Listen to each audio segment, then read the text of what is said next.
The War of 1812 is remembered as men's war. Soldiers fighting on battlefields, officers commanding troops, generals becoming legends, presidents making decisions. American history celebrates the men. Andrew Jackson defeating the British and Native Americans, Commodore Perry winning naval battles, American soldiers holding positions against overwhelming odds. But that's only half the story. Less than half, actually. Women fought in the War of 1812 too, some in direct combat, disguised as men, some as spies and intelligence agents gathering crucial information, some as nurses and medical personnel caring for the wounded and dying, some supporting armies, some pursuing their own freedom while serving others.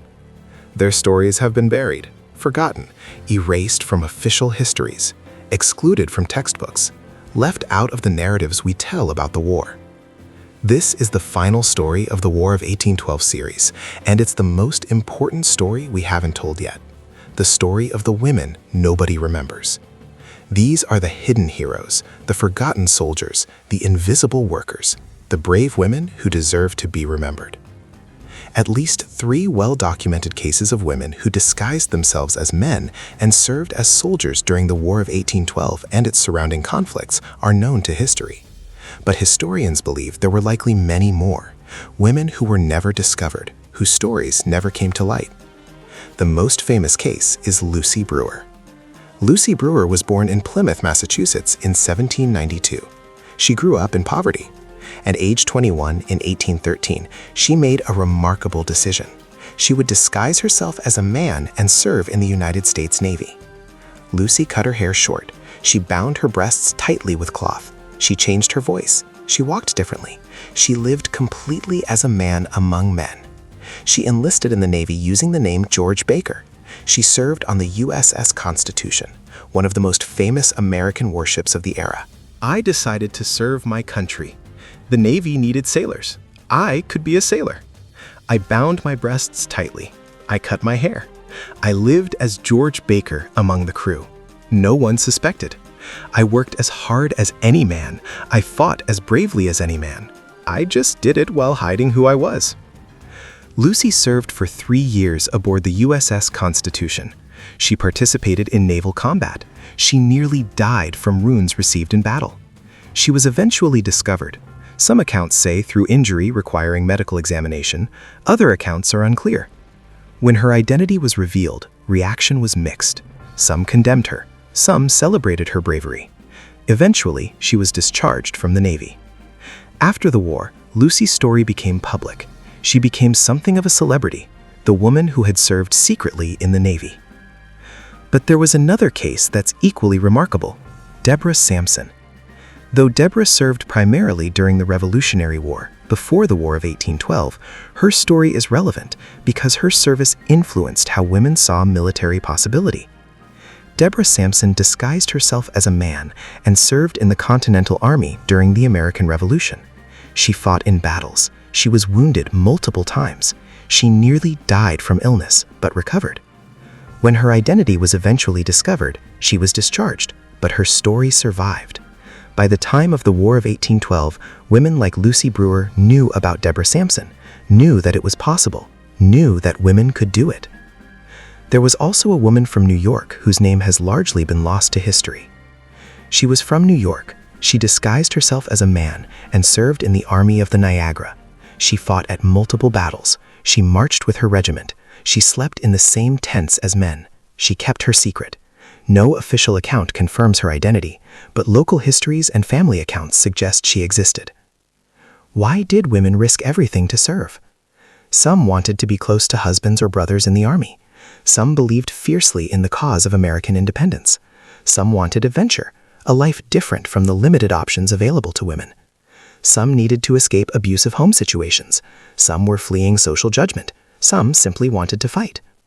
The reasons varied, but the bravery was consistent. These women knew the risks. If discovered, they would face ridicule, discharge, social ruin, possibly prosecution. They would return home as pariahs, yet they served anyway. That took extraordinary courage.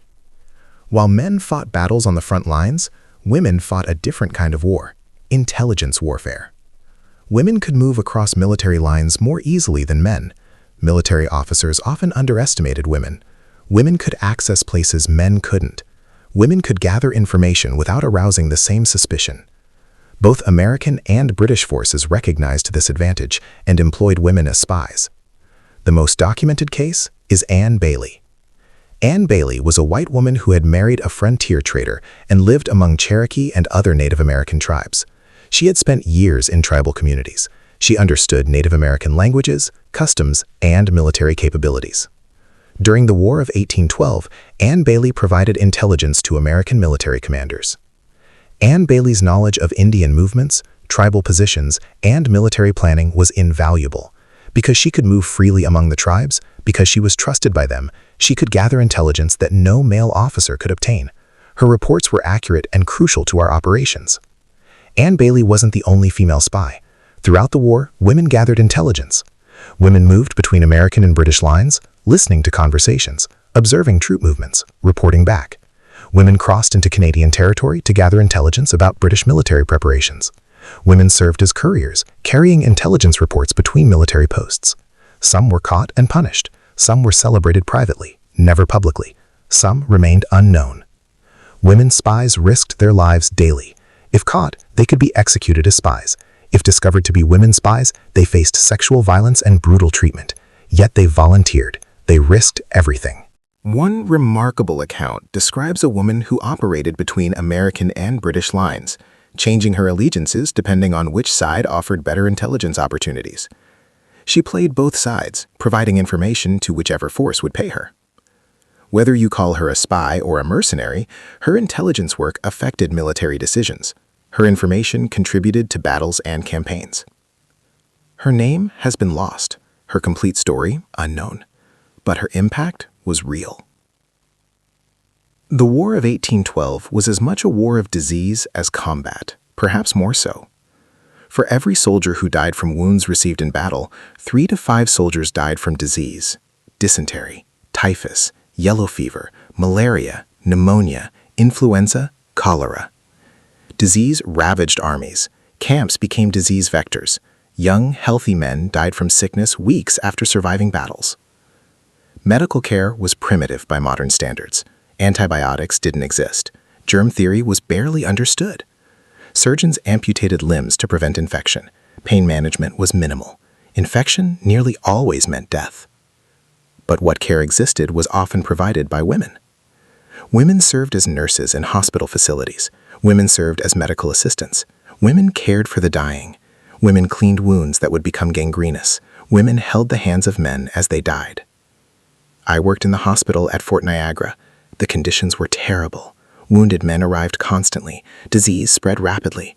I spent my days cleaning wounds, changing bandages, giving water to fevered men.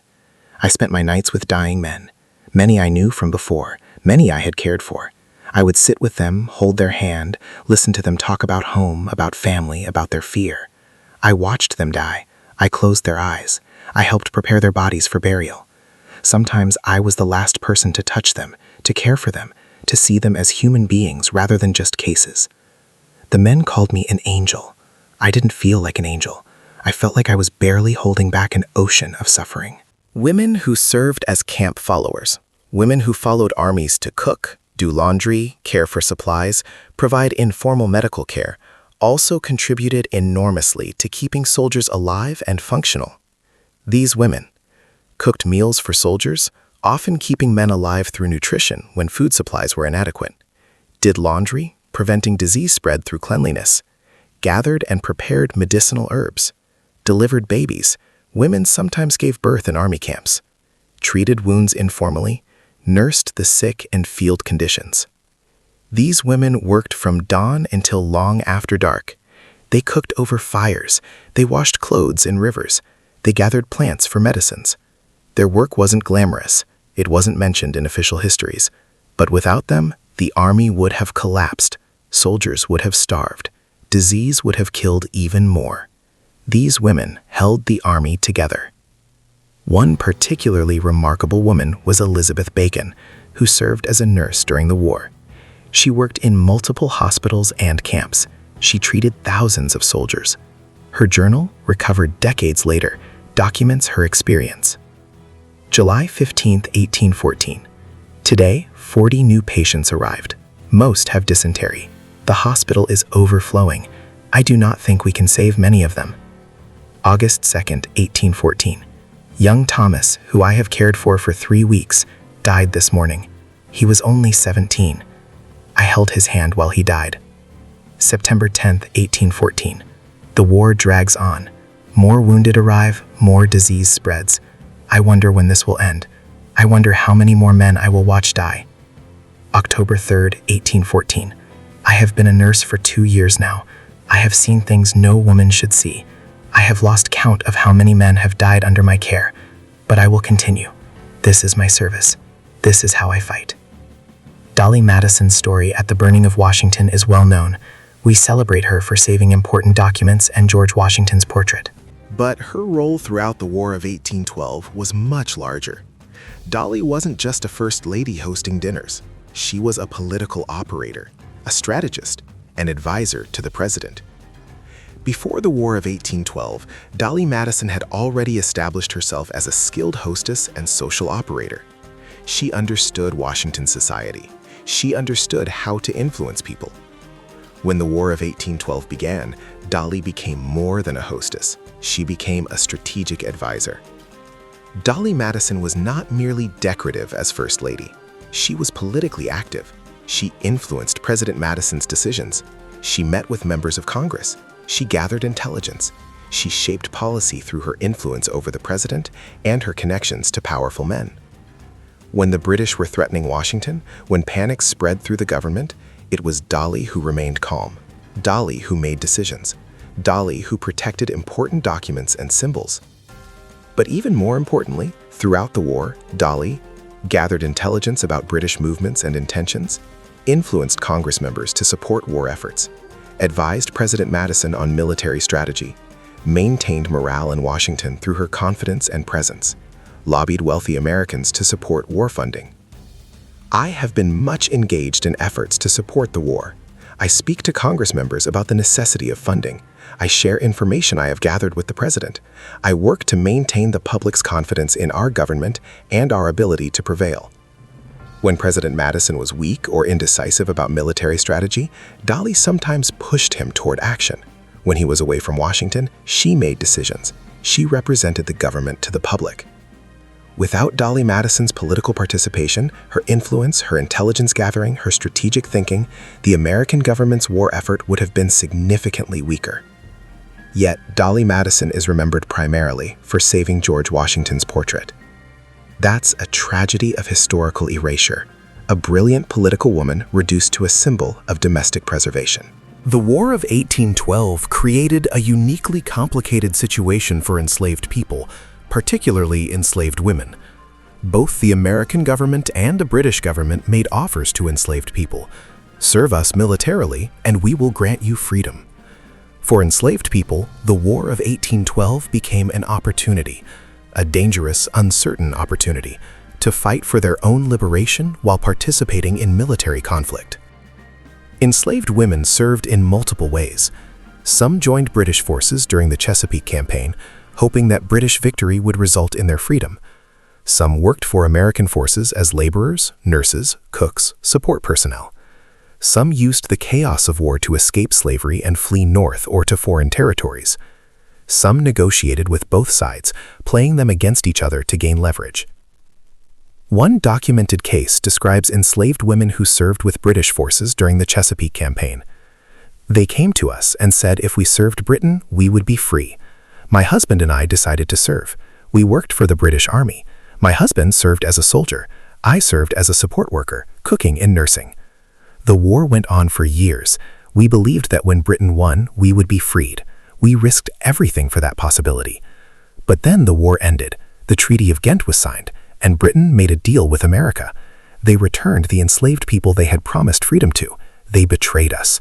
My husband died in service, and when I tried to claim my freedom, I was sold back into slavery. The promise meant nothing.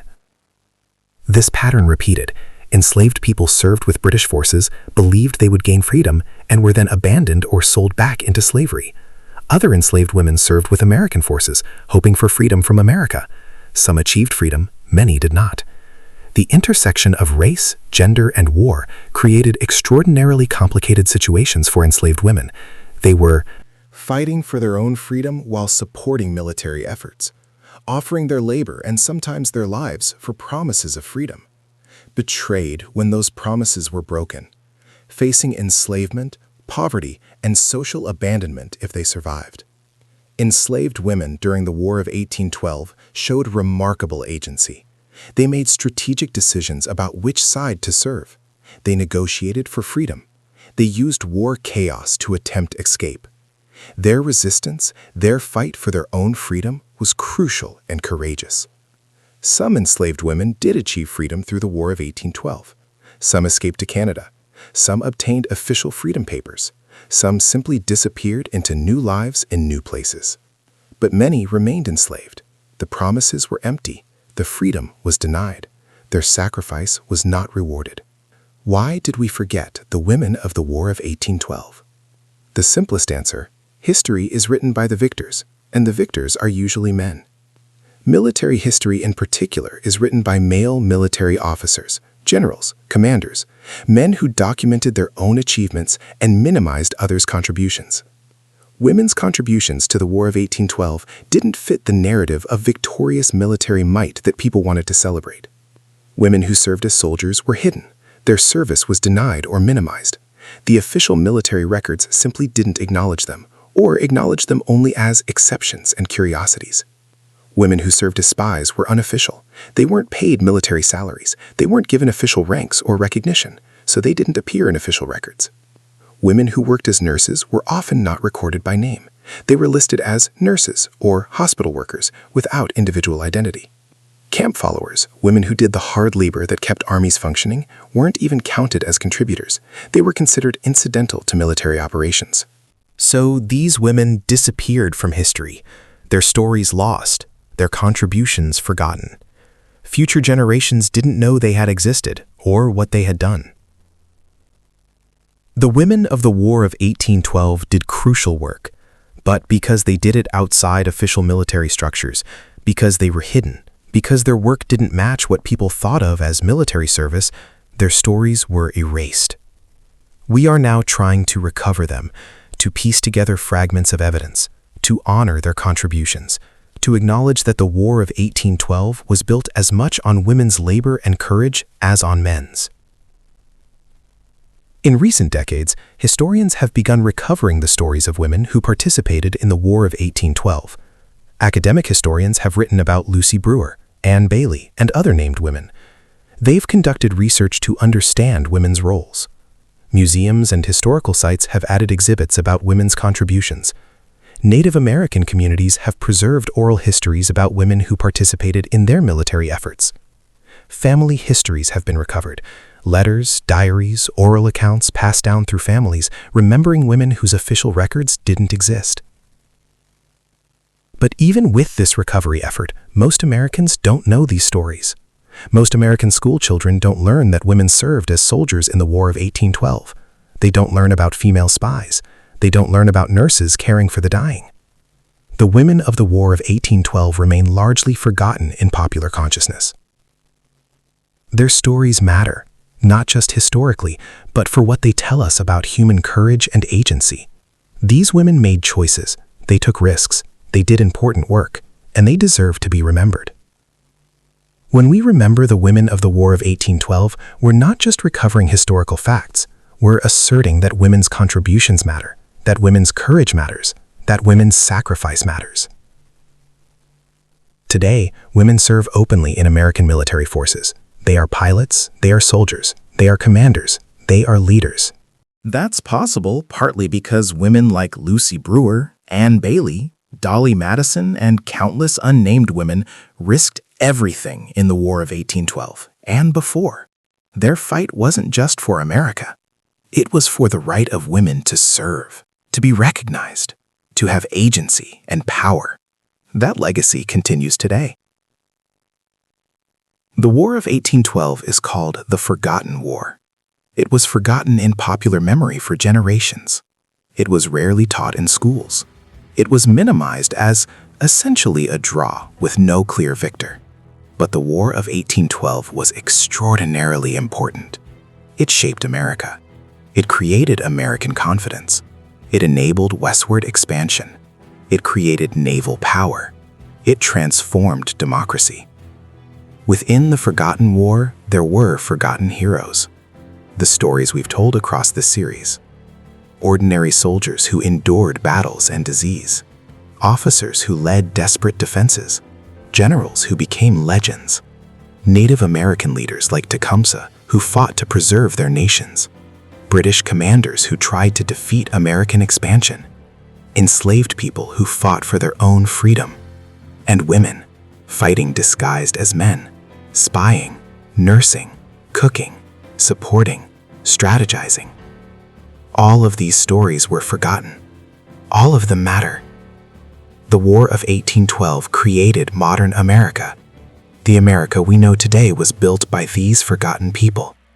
If we want to understand America, really understand it, we have to understand the War of 1812, and we have to understand all of the people who participated in it. The men and the women, the famous and the unknown, the celebrated and the erased. The women of the War of 1812 are part of this crucial American story. Their courage, their sacrifice, their agency, their fight. They matter. They deserved to be remembered. They deserved to be celebrated. Remember the women of the War of 1812. Remember Lucy Brewer, who served in the Navy. Remember Anne Bailey, who spied for America. Remember the nurses who held dying men's hands. Remember Dolley Madison, who shaped government policy. Remember enslaved women who fought for their own freedom. Remember all the unnamed women whose stories were never recorded, but whose impact was real. Their fight shaped the America we live in today. This concludes our exploration of the War of 1812. Over 14 videos, we have told the stories of a forgotten war and the forgotten people who fought it. We began with the causes, why America fought. We moved through the battles, Lexington and Concord of the War of 1812, if you will, Fort McHenry, Tecumseh's resistance, the burning of Washington, New Orleans. We explored the aftermath, how America changed, how confidence was born, how expansion accelerated. We've ended with recognition, the forgotten heroes, soldiers, officers, generals, Native American leaders, and women who participated in this war and shaped the nation. The War of 1812 is no longer forgotten, at least not to us. We have remembered. We have recovered the stories. We have honored the forgotten heroes. From this moment forward, when you think of the War of 1812, think not just of battles and generals. Think of young men far from home, facing disease and death, women serving secretly, risking social ruin, nurses holding dying soldiers' hands, spies gathering intelligence under constant danger, Tecumseh trying to save his people, enslaved people fighting for freedom, all the forgotten people whose sacrifice and courage built America. Remember them, honor them, tell their stories, because the War of 1812 created modern America, and modern America was created by forgotten heroes. Thank you for watching Nostalgia History Stories. Thank you for caring about forgotten stories. Thank you for taking the journey through the War of 1812 with us. Subscribe for more stories of the forgotten people who shaped our world.